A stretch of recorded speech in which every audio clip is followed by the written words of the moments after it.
हमारी मांग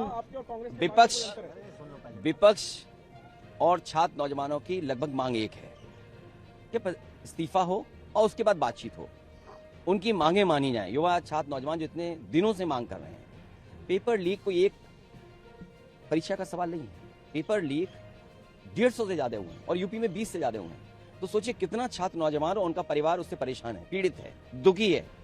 और आप नौकरी रोजगार नहीं दे रहे हैं। आप लोकसभा के बाहर आकर के बड़ी बड़ी बात करते हैं युवाओं की, छात्रों की, नई पीढ़ी की, विकसित भारत की, अमृतकाल की। सदन के अंदर क्यों नहीं? तो इस्तीफा हो और उसके बाद बहस हो। जहां तक बात जो आप जानना चाहते हैं, ये सदन में सरकार के जवाब के बाद विपक्ष क्या बोलता, इसलिए समाजवादी पार्टी की भी बात है। इसलिए मुझे खड़े होकर के कहना पड़ा कि समाजवादी पार्टी का ये पक्ष कोई मैंने जब आप एक दल को बुलवाएंगे और फिर सरकार को बुलवा देंगे और विपक्ष के किसी तीसरे दल को नहीं बुलवाएंगे तो उसको मैं क्या समझूंगा?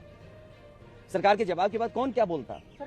तो ये जिम्मेदारी हम सबकी है कि जब हमारा सबका मुद्दा है और छात्र नौजवानों का मुद्दा है, इसमें किसी पार्टी का सवाल नहीं है कि ये समाजवादी पार्टी है, बीजेपी है, कांग्रेस है और कोई दल है। ये सवाल छात्र नौजवानों का हम सब उठा रहे हैं। जो छात्र नौजवान आ रहे हैं वो अपनी मांगों को लेकर के आ रहे हैं। न उनको कोई तैयारी करा रहा है, न कोई उनके इंतजाम कर रहा है, न खाने का इंतजाम, न आने का इंतजाम। तो छात्र अपने आप आ रहे हैं। उन छात्रों की बात करना चाहते हैं। और क्या व्यवहार किया है सरकार ने? उनके कपड़े फाड़ दिए, हाथ तोड़ दिए, सर पे मारा। कई लोग घायल हैं, कई लोग इलाज कराने नहीं आए, एडमिट थे अस्पताल में, उन्हें डिस्चार्ज कर दिया गया। और जब राहुल गांधी जी और हम और तमाम सांसद वहां गए, क्या कपड़े नहीं फाड़े गए या कपड़े नहीं पकड़े गए? ये व्यवहार पुलिस ने कब करना शुरू कर दिया, वो भी लीडर्स के साथ? यूपी में तो अभी जानकारी मिली है, कोई नेता नहीं बचा जिसका कपड़ा ना फाड़ दिया हो पुलिस को। ये पुलिस को ट्रेनिंग कौन दे रहा है? ये पुलिस का काम कब से शुरू हुआ कि आपके कपड़े फाड़ करके आपको अपमानित करें? क्या मेरे कपड़े नहीं फाड़े या पकड़ने की कोशिश नहीं की? क्या राहुल जी के टी शर्ट या कपड़े नहीं पकड़े? ये ट्रेनिंग कहां से दी है? ये पुलिस को ट्रेनिंग कहां से दी गई है? बड़ा मुद्दा नंबर 1 इस्तीफा, नंबर 2 जो बच्चे छात्र नौजवानों की मांगे हैं, तीसरा जो उनके साथ व्यवहार हुआ है बच्चों के साथ।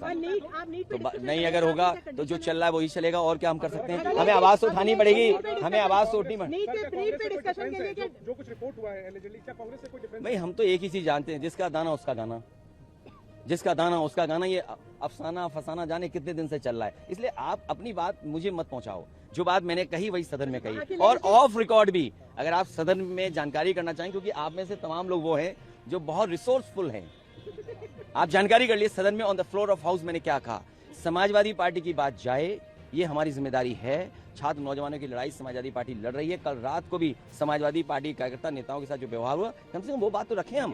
अगर रखने का मौका नहीं मिलेगा तो हम खड़े होकर के तो कहेंगे। आपको पहले चाहिए या आप कह रहे हैं क्या चीज? नीट पे डिस्कशन, या आप कहना चाहते हैं कि रेजोल्यूशन? क्या आप सुन नहीं पा रही हो या आपका कैमरा रिकॉर्ड? एप्पल फोन लिए उसके बाद रिकॉर्ड नहीं हो रहा उसमें। कमाल होगी बात। पहला है इस्तीफा हो, दूसरा नीट पर बहस हो, चर्चा हो, तीसरा छात्र नौजवानों के साथ जो व्यवहार हुआ है। कोई राजनीतिक नहीं है। अच्छा मंत्री बदले जाएंगे, आप देख लेना, हम देख लेना। कोई दबाव है जिसकी वजह से मंत्री नहीं बदले जा रहे हैं? हो सकता है कोई छुपा राज खुल जाए।